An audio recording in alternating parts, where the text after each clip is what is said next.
تو اللہ تبارک تعالیٰ کا جواب یوں دے رہا ہے کہ تمہارے ظلم کے باوجود، تمہارے گناہوں کے باوجود، تمہاری بدتمیزیوں کے باوجود تمہیں کیوں عذاب نہیں دے رہا؟ فرما رہا وَلَوْ يُؤَاخِذُ اللَّهُ النَّاسَ، اگر اللہ لوگوں کو پکڑ لیتا بِظُلْمِهِمْ، ان کے ظلم کی وجہ سے، مَا تَرَكَ عَلَيْهَا مِن دَابَّةٍ، تو پھر زمین پر کوئی چلنے والا نہیں چھوڑتا، زمین پہ کوئی جاندار چیز نہیں بچتی پھر۔ وَلَكِن يُؤَخِّرُهُمْ، لیکن اللہ تبارک و تعالیٰ ان کو مہلت دیتا ہے إِلَىٰ أَجْلٍ مُّسَمًّى، ایک مقررہ مدت تک کے لیے، جو اللہ نے ایک مدت رکھی ہے اس وقت تک اللہ تعالیٰ مہلت دے گا۔ فَإِذَا جَاءَ أَجْلُهُمْ، اور پھر جب ان کا وعدہ آ جائے گا، یعنی جو ان کو مہلت دی تھی وہ ٹائم پورا ہو جائے گا، لَا يَسْتَأْخِرُونَ سَاعَةً وَلَا يَسْتَقْدِمُونَ، تو ایک گھڑی پیچھے ہٹیں نہ آگے بڑھیں۔ تو پھر یہ لوگ نہ ایک گھڑی آگے جا سکتے ہیں نہ پیچھے آ سکتے ہیں، پھر اس ٹائم میں کوئی تبدیلی نہیں ہے جب اللہ تعالیٰ کی پکڑ کا وقت آ جائے گا۔ ہاں اس وقت سے پہلے پہلے تمہیں مہلت دی ہوئی ہے۔ تو ایک تو یہ کہ اللہ تبارک و تعالیٰ کی طرف سے مہلت دینے کا مقصد کیا ہے؟ یہ اللہ تعالیٰ کی رحمت ہے کہ وہ فوراً پکڑ نہیں فرماتا، وہ بندے کو ٹائم دیتا ہے کہ سمجھ جا سمجھ جا سمجھ جا، اور جب ٹائم دینے کے باوجود، مہلت دینے کے باوجود وہ بندہ نہیں مانتا تو پھر اللہ تبارک و تعالیٰ حجت کو تمام فرمانے کے بعد ان کی پکڑ فرما دیتا ہے، اور جب پکڑ کا وقت آ جائے تو پھر کسی کو چھوڑتا نہیں ہے۔ تو اللہ تعالیٰ نے واضح فرما دیا کہ لوگوں کے گناہوں کی وجہ سے اللہ تبارک و تعالیٰ لوگوں کی اگر پکڑ فرمائے تو پھر زمین پہ کوئی زندہ نہ بچے، لیکن اس کا قانون ہے، اس کا طریقہ ہے کہ یہ ناسمجھ لوگوں کو موقع دیتا ہے، اور نہ صرف موقع دیتا ہے بلکہ سمجھانے کے لیے وہ انبیاء کو بھیجتا ہے۔ اس کی عقل کے دلائل اس نے انسان کے عقل میں ڈالے ہیں، دل میں ڈالے ہوئے ہیں کہ زمین و آسمان کے نظام کو دیکھو، ساری کی ساری مثالیں پیچھے آ چکی ہیں، کائنات کے پورے سسٹم کی مثالیں آ چکی ہیں کہ تم سمجھتے ہو کہ مرنے کے بعد دوبارہ نہیں اٹھائے جاؤ گے، تم سے حساب کتاب نہیں ہوگا، تم یہ سمجھ رہے ہو، کیونکہ کفار یہ سمجھتے تھے، اور آج بھی بہت سارے لوگ ہیں جو یہی سمجھتے ہیں کہ مرنے کے بعد ساری کہانی ختم اور کوئی کسی سے نہیں پوچھا جائے گا۔ تو اس لیے وہ ہمارے یہاں پر جاہلانہ شعر بھی پڑھا جاتا ہے، بہت معروف ہے، 4 دن آدھی دنیا ہے، کچھ کھا لے پی لے موج اڑا لے، پانی دا بلبلا۔ تو انسان تو پانی کا بلبلا، بس اس کے بعد کچھ بھی نہیں ہے، اس لیے جتنا جو کچھ انسان خوشیاں سمیٹ سکتا ہے،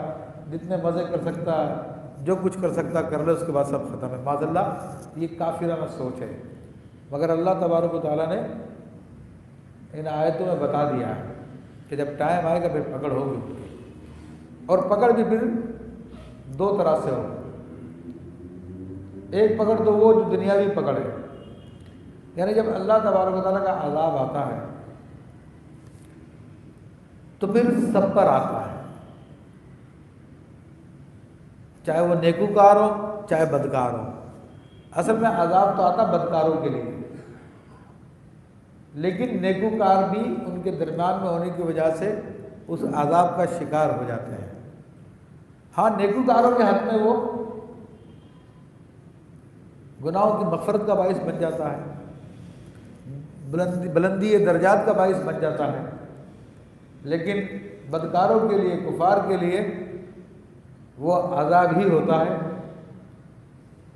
یہ خاص اللہ تعالیٰ کی حکمت آپ دیکھیے، اور باقاعدہ احادیث کریمہ میں بھی آیا، بلکہ ایک لشکر کا نبی علیہ السلام نے ذکر فرمایا کہ میری امت میں آخری زمانے سے متعلق ہے کہ ایک لشکر روانہ ہوگا جو خانہ کعبہ کو ڈھانے کے لیے آئے گا۔ تو وہ مقام بیضا میں پہنچیں گے وہ لوگ، تو سب کے سب زمین میں دھس جائیں گے، ان کو دھنسا دیا جائے گا۔ تو اس پر کسی نے عرض کیا رسول اللہ صلی اللہ علیہ وسلم کہ ان میں نیک بد جو زبردستی لائے گئے، جو نہیں جانا چاہتے تھے، وہ کسی اور کام سے جا رہے تھے، کیا سب؟ آپ نے فرمایا کہ سب کے سب کو دھنسا دیا جائے گا، مگر اللہ تبارک و تعالیٰ ان کی نیتوں کے مطابق ان سے معاملہ فرمائے گا۔ تو دنیاوی معاملے میں ظاہری طور پہ سب کے ساتھ ایک جیسا ہوتا ہے کہ سب کے سب کو ہلاکت کا سامنا کرنا پڑتا ہے، لیکن اخروی اعتبار سے جو مومن ہیں، نیک لوگ ہیں، ان کو اللہ تبارک و تعالیٰ جزا عطا فرمائے گا، نیکیوں کا بدلہ عطا فرمائے گا، اور کفار و بدکار کو اللہ تعالیٰ پکڑ فرمائے گا۔ تو آج ہمارے زمانے میں جس طرح کے مختلف وبائیں آتی رہتی ہیں، کرونا کی وبا آئی ہوئی ہے، تو اصل تو ان لوگوں کے لیے آئی ہوئی ہے جنہوں نے دین کے معاملات کو کھیل بنا لیا، مذاق بنا لیا، دین اسلام کو مذاق بنا لیا۔ ان میں کچھ تو وہ جو غیر مسلم ہیں، تو ان کے یہاں پر ایسی کوئی تمیز نہیں ہے، ان کے یہاں پر شرم، حیا اور وہ جو دینی اخلاقیات ہیں اس نام کا کوئی وجود نہیں ہے، اور انہوں نے آزادی کے نام پر صحیح اور غلط سب کچھ انہوں نے جاری کیا ہوا ہے، یہاں تک کہ معاذ اللہ زناکاری، فحاشی، بے حیائی سب کے سب عام ہیں، اور مرد مرد سے نکاح کر سکتا ان کے یہاں پہ قانون بن چکے ہیں، عورت عورت سے نکاح کر لیتی ہے ان کے یہاں پہ قانون بن چکے ہیں، یہ سب کے سب ان کے یہاں پہ جاری و ساری ہے۔ اور اجنبی مرد و عورت کا گلے ملنا، ہاتھ ملانا ان کے رسم و رواج کا حصہ بن گیا، اور ہمارے یہاں پر وہ لوگ جن کو زیادہ پیسہ دے دیا گیا ہے، زیادہ پیسہ ان کو مل گیا ہے، تو ان کے یہاں پہ بھی شریعت کی کوئی وہ خیال نہیں رکھا جاتا۔ تو ہمارے یہاں پہ سوسائٹی میں مسلمان کہلانے والے ایسے لوگ بھی ہیں جہاں پہ مرد اور ہاتھ ملاتے ہیں، اس کو وہ برا بھی نہیں سمجھتے اور اپنے آپ کو ماڈرن سمجھتے ہیں، اور بعض جگہوں پہ گلے بھی ملتے ہیں۔ ان کو یہ خیال نہیں کہ یہ اجنبی مرد ہے، یہ اجنبی آدمی۔ اجنبی سے مراد وہ نہیں کہ جس کو نہیں جانتے آپ لوگ، اجنبی سے مراد وہ شخص ہے جس سے آپ کا پردہ ہے، جس طرح کہ دیور بھابھی ہے، آپ کے کزنز ہیں اور دیگر رشتہ دار ہیں، دوست احباب ہیں، وہ سب کے سب اس اعتبار سے اجنبی ہوتے ہیں۔ تو ان کو سمجھاؤ تو نہیں کہتے جی ملا ہے، مولوی ہے تو ایسی باتیں کرتا رہتا، تنگ ذہن آدمی ہے۔ تو اب اللہ تبارک تعالیٰ نے ان کو روکنے کے لیے کرونا بھیج دیا،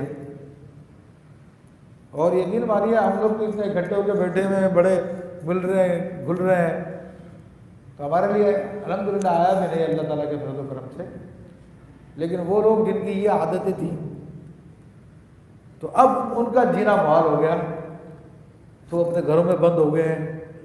ڈر کے ہمارے نمازوں کے لیے نہیں جا رہے ہیں،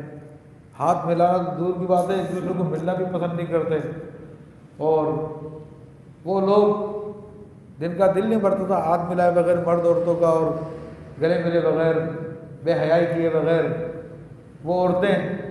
جو پردے کے نام پر چڑھتی تھی اور سخت ناپسند کرتی تھی، اب منہ پہ باقاعدہ حجاب لا کر کے گھوم رہی ہیں بھائی، اللہ کے تو نہیں مانتے ہو، مگر اللہ کے عذاب سے اب تمہیں ڈر لگ رہا ہے، اب تمہیں مجبوراً جو ہے منہ پہ جو ہے پردہ ڈالنا پڑ رہا ہے۔ تو یہ بہرحال ہم کہتے ہیں ان کے لیے تنبیہ جو مسلمان ہیں، لیکن وہ جو کفار ہیں ان کے لیے عذاب ہے، یہ جو اللہ کے نافرمان ہیں ان کے لیے عذاب ہے۔ اللہ تعالیٰ ہمارے مسلمان بھائی بہنوں کو بھی عقل عطا فرمائے اور شریعت کے احکام پر عمل کرنے کی توفیق عطا فرمائے۔